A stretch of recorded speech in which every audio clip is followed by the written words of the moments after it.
Magde-design lang tayo ng login page natin. So, sa magiging login page natin, let's say for example, ito yung buong frame natin.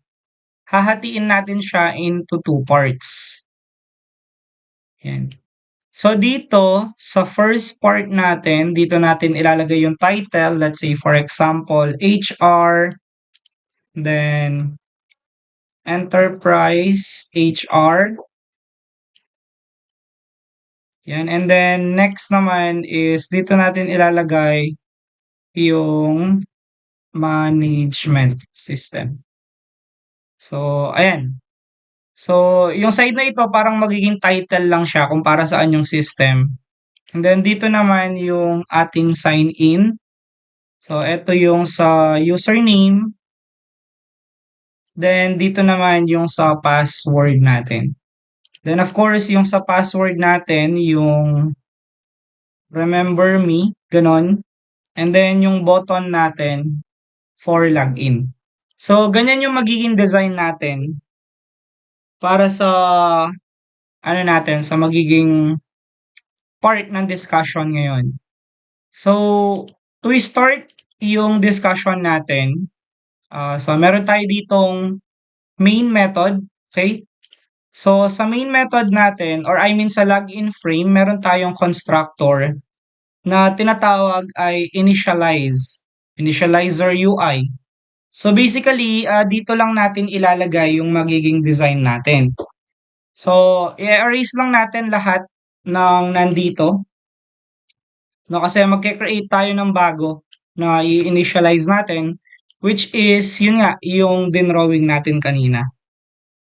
So, yung first part natin, this will be yung main panel natin. Okay. So, since ito yung main panel, so magkakaroon tayo ng J-panel dito. Then, let's call it yung J-panel natin na main panel. Okay, and then equal natin siya into new J-panel. And then, sa J-panel natin, of course, magkakaroon tayo ng grid. So, new grid, let's say grid layout. Then sa grid layout natin, 1 rows and 2 columns yung gagamitin natin. And then after nun, semicolon. Okay, so remember, yun ang main panel natin. Now, ang next part naman is, when we say main panel guys, ito yung pala hindi ko inalis. Ito yung nasa sign up, sign in natin. Ganun.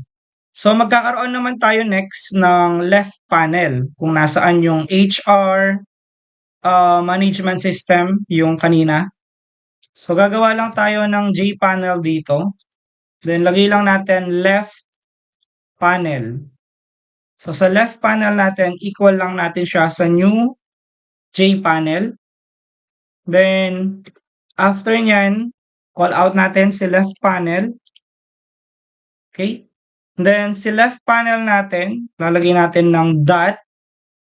Then, set lang natin yung magiging background color niya. So, sa background color niya, guys, kayo bahala kung ano yung color na gagamitin nyo.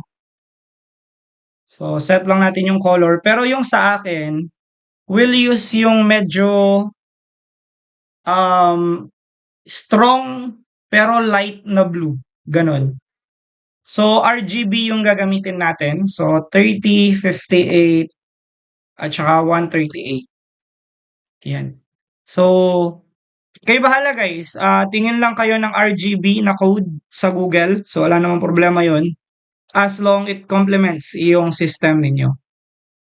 Now, sa left panel natin, remember, ay meron po tayong, let's say, meron tayong HR, Enterprise HR Management System. So, meron tayong ganun na sinulat kanina. So, ang gagawin natin, call out ulit natin si left panel.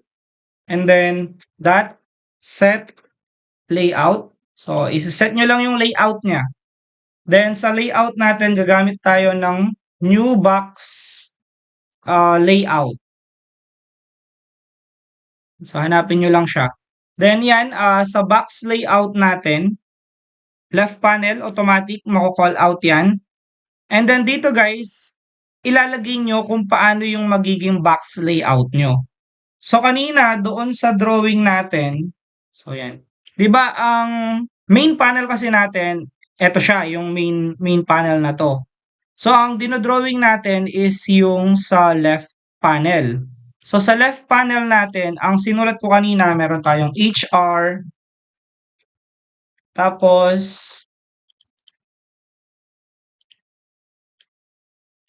meron tayong HR, tapos enterprise, HR, tas sa baba, management system. So, ayan, center lang. So, dito lagay natin ito yung pinakamalaki, 20. So, dito naman, ito yung 18 and then ito yung pinakamaliit, 14. 10. Yan. So, mapapansin nyo guys, ang layout natin dito, okay? Kasi border layout yung ginagamit natin or yung box layout. Ang box layout natin, mapapansin nyo, ang ano nila, ang direction nila ay vertical po siya. So, HR, enterprise, and management system. So, hindi yan horizontal kasi ang horizontal pa ganon. Ngayon, ang sa atin, vertical, pababa. So, yun yung gagawin natin. Ngayon, kung vertical yan, ito yung tinatawag natin na y-axis. Tama?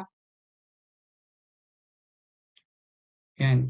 Kasi ang horizontal will be your x-axis. So, ang gagawin natin sa code natin, kukunin nyo yan, aalisin nyo, and then ilalagay nyo yung box layout natin. So, box layout, ang gagawin nyo, dot y-axis. So, hanapin nyo lang yung y-axis and then ilagay nyo. Para sa mismong frame natin, ang mangyayari, pababa sila. HR Enterprise Management System.